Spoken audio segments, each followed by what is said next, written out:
Todo mundo já ouviu falar das Mil e Uma Noites e todo mundo tem uma curiosidade muito grande sobre o entorno do que construíram essas obras, essas histórias em torno da princesa Sherazade, né? E hoje, aqui nessa nota literária, eu vou responder só uma pergunta. As Mil e Uma Noites tem Mil e Uma Noites? Acompanha com a gente, segue, vamos lá.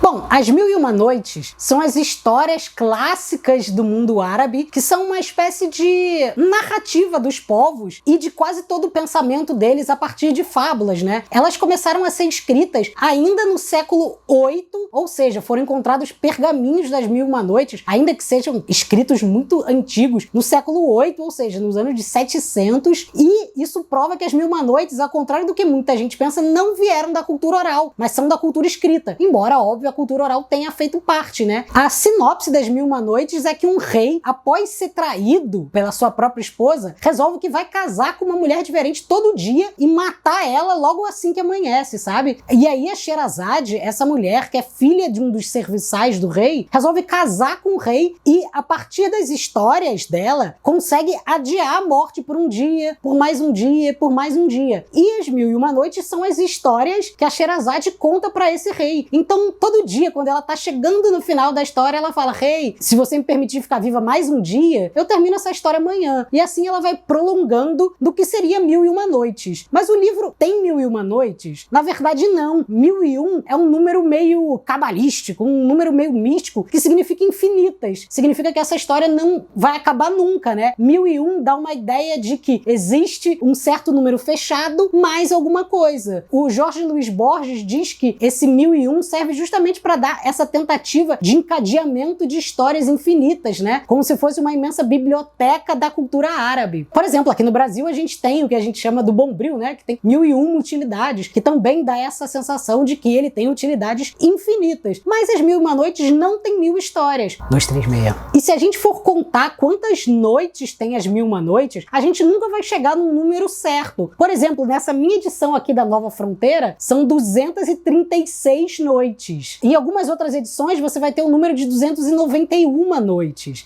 Em outras edições a gente vai ter um outro número diferente. No caso, o que acontece? Acontece que essas histórias elas foram reunidas pelo Antoine Galland na França, ali no século XVII, que foi reunir todas as histórias. E elas começaram a fazer muito sucesso, elas venderam pra caramba. Então pediram que o Antoine Galland fosse completar as Mil e Uma Noites. E aí ele foi pegando histórias que ouviu de frades, histórias que ele ouvia na rua, e foi completando as Mil e Uma Noites. Nessa edição, por exemplo, quando chega nessa noite que eu falei, ele continua com outras histórias, mas a partir dos nomes. Por exemplo, a história do Ali Baba e dos 40 Ladrões e a história do Aladim, que são as duas mais famosas, não estão incluídas nos manuscritos das Mil e Uma Noites. São histórias que Antoine Galland, na França, incluiu depois. E aí é muito interessante que as Mil e Uma Noites não são também 1001 histórias, porque a cada noite a Sherazade fraciona essas histórias. Então cada história se passa em 5, 6, às vezes 20, 30 noites diferentes. E a Sherazade, ela tá sempre criando esses pequenos clímax para que a gente fique aguardando e queira saber o que vai acontecer depois. É muito comum ter esses saltos, por exemplo, no nosso gênero novela, né? Em que no momento em que a pessoa vai apunhalar,